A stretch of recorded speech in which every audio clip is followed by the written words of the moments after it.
നമസ്കാരം, BCV ന്യൂസിലേക്ക് സ്വാഗതം. പ്രധാന വാർത്തകൾ. വടക്കാഞ്ചേരി നഗരസഭാ പരിധിയിലുൾപ്പെടുന്ന മുണ്ടത്തിക്കോട് പ്രാഥമികാരോഗ്യ കേന്ദ്രം കുടുംബാരോഗ്യ കേന്ദ്രമാക്കി നവീകരിച്ചു. ആരോഗ്യമന്ത്രി വീണ ജോർജ് കുടുംബാരോഗ്യ കേന്ദ്രത്തിന്റെ ഉദ്ഘാടനം ഓൺലൈനായി നിർവഹിച്ചു. ഷൊർണൂർ ബസ് സ്റ്റാൻഡ് നവീകരണ പ്രവൃത്തികൾ പൂർത്തിയാക്കാൻ 15 ദിവസം കൂടി വൈകും.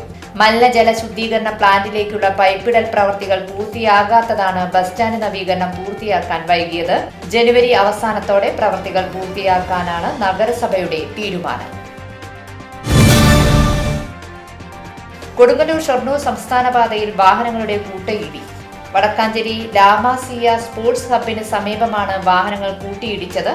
അപകടത്തിൽ ആർക്കും പരിക്കില്ല. വലിച്ചെറിയൽ വിരുദ്ധ വാരം വരവൂർ ഗ്രാമപഞ്ചായത്ത് തല ഉദ്ഘാടനം നടന്നു. ഗ്രാമപഞ്ചായത്ത് പ്രസിഡന്റ് PP സുനിത ഉദ്ഘാടനം നിർവഹിച്ചു.